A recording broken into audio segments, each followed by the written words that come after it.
जय गुरु जी। लाख लाख शुक्राना गुरु जी की प्यारी संगत का शुक्राना।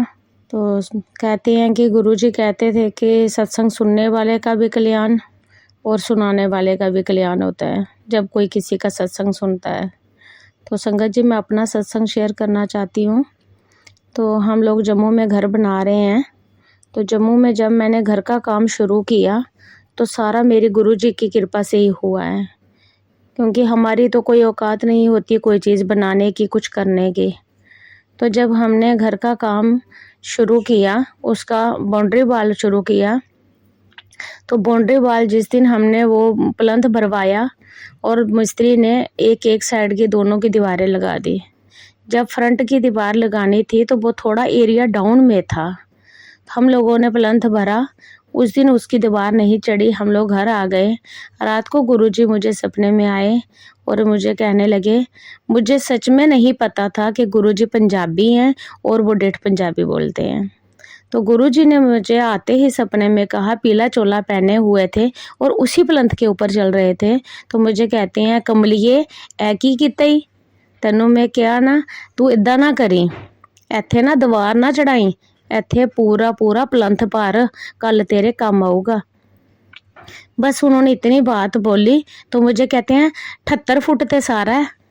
इन्नी गल उन्होंने कही, मेरी आंख खुल गई। मैं उठी, मैंने उसी टाइम बच्चों को उठाया, मैंने बोला जय गुरु जी। बच्चों को बताया कि ऐसे ऐसे गुरुजी मेरे सपने में आए थे, पीला चोला पहना हुआ था और वो प्लंथ के ऊपर चल रहे थे। मुझे बोल रहे थे कि ये 78 फुट सारा है, तो यहाँ पे आप दीवार नहीं लगाना, यहाँ पे पूरा प्लंथ लगा दो, आपको कल काम आएगा। तो संगत जी, आप यकीन मानिए, हम लोगों को उसके बाद नींद ही नहीं आई। ये सपना था सुबह 5 बजे का। हम लोग उसी टाइम उठ गए। 6:30-7 बजे हमने मिस्त्री को फ़ोन किया कि आप हमारे आने से पहले कोई दीवार नहीं लगाओगे, कोई काम शुरू नहीं करोगे। हम लोग जब वहाँ पे पहुँचे और उस एरिया को हमने जब नापा तो वो पूरे का पूरा 78 फुट था। जय गुरु जी, शुक्राना गुरु जी। पल पल अपना साथ देने का शुक्राना, अपना अंग संग रहने का शुक्राना और अपना एहसास करवाने का शुक्राना।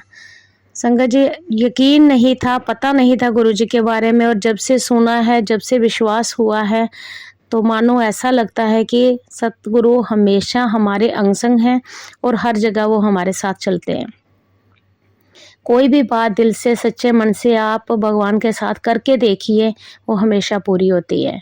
वो हमेशा कहते हैं कि मांगो नहीं मानो, सिर्फ मानने से ही सब कुछ मिलता है। तो उसके बाद क्या हुआ, घर का काम लग गया, घर बन गया। तो दूसरा सत्संग ये है संगत जी, अभी पिछले दिनों में 2 महीने पहले बहुत ज़्यादा, यहाँ पे 1.5-2 महीने पहले बहुत ज़्यादा बारिश हो रही थी, बहुत तूफान चल रहा था। तो हमारे घर के साथ में ही घर है जहाँ हम बना रहे हैं, उसके साथ वाले घर में वो फौजी है और उसकी वाइफ है, वो आंटी अंकल दोनों छत पे थे। तो अपना सामान कुछ समेटने के लिए ऊपर आए तो उन्होंने देखा कि हमारे छत पे कोई घूम रहा है और बहुत ही खूबसूरत है और मोटे भारे से हैं, तो चमक रहे हैं एकदम से। उसको लगा कि आंटी के पापा आए हैं। उन्होंने क्या कहा कि अपने हस्बैंड को कहने लगी कि आंटी के ना, मुझे लगता है पापा आए हैं, तो इतनी बारिश इतने तूफान में वो छत पे घूम रहे हैं। तो इनको बोलते हैं कि इतने तूफान में कहीं कोई चीज़ उड़ के आएगी तो उनको लग ना जाए, तो नीचे चले जाओ। तो उसके हस्बैंड ने कहा कि आप टेंशन मत लो, वो फौजी है ना। तो उसने बोला कि आप टेंशन मत लो, वो छोटे नहीं हैं, छोटे बच्चे नहीं हैं, वो बड़े हैं, वो खुद चले जाएंगे जब उनको जाना होगा, आप अपना काम करो और चलो नीचे। तो उसके बाद वो दूसरे दिन जब हम लोग गए तो मुझे कहने लगी कि आंटी, रात को यहाँ पे कौन था, आपके पापा आए हुए थे। मैंने बोला क्यों, क्या हुआ। कहती, रात को ना हम लोग, बड़ा तूफान जब चल रहा था, हम छत पे गए थे, सामान हमारा पड़ा हुआ था ऐसे, तो वो लेने गए थे ऊपर, तो वहाँ पे देखा तो आपके छत पे ना कोई गोरा चिट्टा बंदा खड़ा था, बहुत ही खूबसूरत था और ऊपर सिर से गंजा था। तो मुझे लग रहा था वो बहुत ज़्यादा गोरे चिट्टे थे, मुझे लग रहा था वो आपके पापा थे। मैंने बोला हाँ, मेरे पापा ही हैं, वो हर वक्त यहीं पे रहते हैं, तो वो रात को यहीं पे होते हैं। तो उसको मैंने बताया नहीं कि वो मेरे गुरुजी हैं। तो जय गुरु जी, शुक्राना गुरु जी। गुरु जी हर चीज़ का ध्यान रखते हैं, हर चीज़ को इतने वो प्यार से करवा रहे हैं। संगत जी आप यकीन नहीं करोगे, हमें तो पता ही नहीं है कि घर कब बना, कैसा बना, किसने बनाया, किसने पास होकर के ये सारा काम करवाया। वो वही ताकत है, वही शक्ति है, वही महाशिव है मेरे सदगुरु जिन्होंने ये सब करवाया, वरना हमारी कोई औकात नहीं कि हम कुछ कर सकें। हमें तो किसी चीज़ की कोई नॉलेज ही नहीं है, वो अपने आप सब करवा रहे हैं।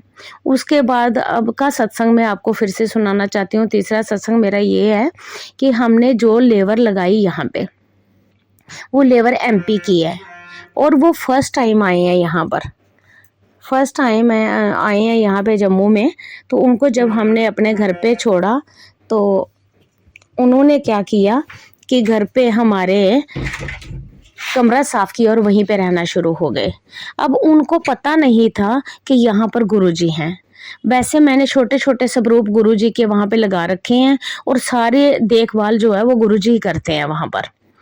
तो वो जब वहाँ पर गए, उन्होंने साफ सफाई की तो एकदम से ना उन्हें बहुत सारी खुशबू आना शुरू हो गई। रात के टाइम कोई 10 बजे रात को वो जब फ्री हुए, खाना शाना बनाने लगे तो एकदम से बहुत अच्छी सुगंध आना शुरू हो गई। वो कहने लगे यार यहाँ पे कोई आया है क्या? वो 10 लोग हैं। उठ के एकदम से सारे भागे, आगे पीछे देखने लगे कहीं कोई खड़ा तो नहीं है, यहाँ पे बहुत अच्छी खुशबू आ रही है, किसी ने परफ्यूम लगाया है क्या? आपस में पूछने लगे, कहने लगे नहीं हमने तो नहीं लगाया। लेकिन जब उन्होंने आगे पीछे देखा तो उनको कुछ नहीं दिखा। उन्होंने सोचा कि शायद बाहर से कोई निकल गया और बाहर बहुत ही अच्छी उसने परफ्यूम लगाई है। चलो ये भी बात हो गई। उसके बाद जब दूसरे दिन हम लोग गए तो वहाँ पर जाते ही उन्होंने, मेरे बड़े बेटे गए वहाँ पर अंकल, तो उनसे पूछा, कहते हैं कि भैया यहाँ पे कोई रात को आया था क्या? बोला क्यों, क्या हुआ? कहते हैं कि ऐसे ना रात को जब हमें इतना अच्छा कहीं लगता नहीं है, क्योंकि जहाँ पर हम लोग घर बना रहे हैं वो अभी एकदम बिल्कुल अलग सा एरिया है, वहाँ पे इतनी कंस्ट्रक्शन नहीं हुई है, 1-2 घर ही बने हुए हैं, तो बाकी तो सारा एरिया खाली पड़ा हुआ है। तो इन्होंने बोला कि क्या हुआ? कहते हैं कि ऐसे ऐसे रात को जब हम सफाई करके फ्री हुए, उसके बाद ऐसे लगा बहुत अच्छी खुशबू आई हमें, ऐसे लगा कि पता नहीं यहाँ से कौन निकल गया और बहुत ही अच्छी उसने परफ्यूम डाली थी। तब अंकल ने बताया कि ये हमारे गुरुजी हैं, ये जो स्वरूप सामने लगे हुए हैं ये हमारे गुरुजी हैं और यहीं पे रहते हैं, 24 घंटे इनका यहाँ पे पहरा होता है और जो भी काम जहाँ पे चल रहा है, जो भी जहाँ पे आता जाता है, उनकी रक्षा ये खुद करते हैं। और अभी कल की ही बात है, तो वो लोग सोए हुए थे, रात को 11 साढ़े 11 बजे वो उठे बाथरूम के लिए, वॉशरूम जाने लगा तो देखा कि बाहर एक बहुत बड़ी परछाई है और गंजे से है। तो वो उनको समझ आ गई कि ये गुरुजी ही हैं, वही हमारा पहरा दे रहे हैं, वही वो रक्षा कर रहे हैं, हमारी संग वही हैं और ये उन्हीं के दर्शन है। तो गुरु संगत जी, गुरु जी तो पल पल हमारा साथ देते हैं, पल पल हमारे साथ रहते हैं। और आज वो जितनी भी वहाँ पे लेबर लगी हुई है, जब भी जाओ तो जय गुरु जी, जय गुरु जी, जय गुरु जी, शुक्राना शुक्राना शुक्राना करते हैं, पल पल शुक्राना करते हैं वो। तो संगत जी बहुत सारे सत्संग हैं ऐसे गुरु जी के। अभी पिछले दिनों में वहीं पे एक प्लम्बर लगा हुआ था, जीतू नाम है उसका, उसके भाई की शादी को भी 12 साल हो गए थे, उसके यहाँ कोई बच्चा नहीं था। उसके खुद की शादी को 8 साल हो गए थे, उसके जहाँ भी कोई बच्चा नहीं था, कभी हुआ ही नहीं। तो संगत जी ऐसे ही वो जब हमारे घर में काम करने आया तो मुझे कहने लगा, माता ये कौन है? मैंने उसको बोला, बेटा ये हमारे गुरु जी हैं, ये महाशिव हैं, ये शिव हैं और ये जो भी मतलब इंसान परेशान होता है ये हमेशा उन्हीं की सहायता करते हैं। ये गरीबों के जो है, आप सोच लो कि मसीहा हैं, सिर्फ ये गरीबों को ज़्यादा ही देखते हैं और उनके साथ बहुत ज़्यादा प्यार करते हैं और उनकी हमेशा सुनते हैं। ये कहते हैं मुझसे मांगो नहीं मानो। तो कहते हैं अब मैं भी तो शिव का भगत हूँ, पर आज दिन तक शिव ने मुझे तो कुछ दिया नहीं। मैंने बोला देखो गुरुजी जी, आपका बेटा आपको चैलेंज कर रहा है कि मैं भी शिव का भगत हूँ और शिव ने मुझे कुछ नहीं दिया, तो आप तो साक्षात शिव हो, तो आप इसकी मुराद पूरी कर दो, ये जो भी चाहता है इसे दे दो। तो उसने कहा, माता मुझे ना, मेरे घर में औलाद नहीं है, मेरे घर भाई के घर में औलाद नहीं है, हम दोनों की शादी को इतने साल हो गए, भाई की शादी को 12 साल हो गए, मेरी शादी को 8 साल हो गए, लेकिन अभी तक कोई बच्चा नहीं है। जय गुरु जी, शुक्राना गुरु जी। संगत जी, इतना अच्छा लगा, मेरे प्रभु इतने नज़दीक बैठते हैं, इतने नज़दीक से उन्होंने सुना। मैंने सिर्फ उनके आगे अरदास लगाई कि गुरु जी, आपका बच्चा आपके आगे भीख मांग रहा है, औलाद मांग रहा है, हम सब आपके बच्चे हैं, इसकी झोली भर दो, इसके भाई की झोली भर दो।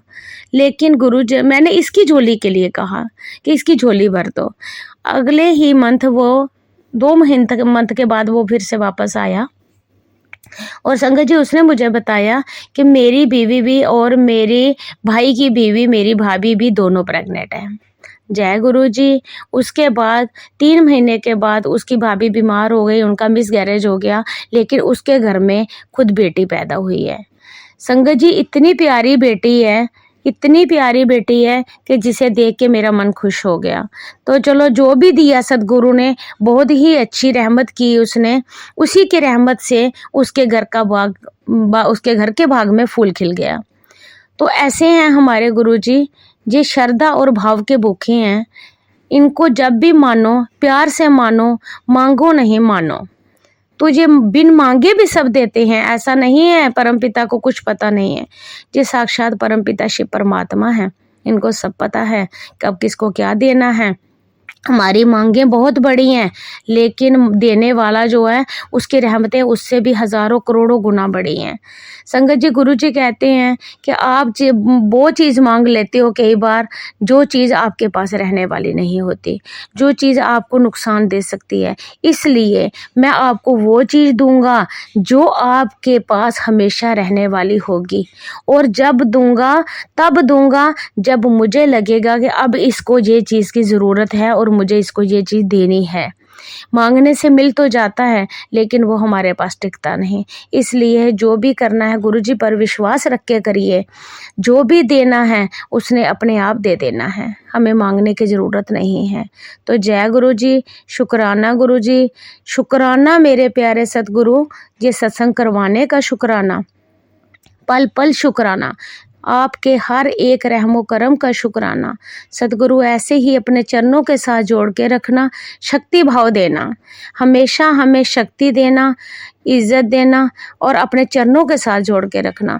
सतगुरु हमेशा हमारा साथ देना और हमेशा हमसे भक्ति करवाना, अपने चरणों के साथ लगा करके पूजा पाठ और सत्संग सिमरन करवाते रहना, हमेशा अपने गुरु परिवार के साथ जोड़े रखना।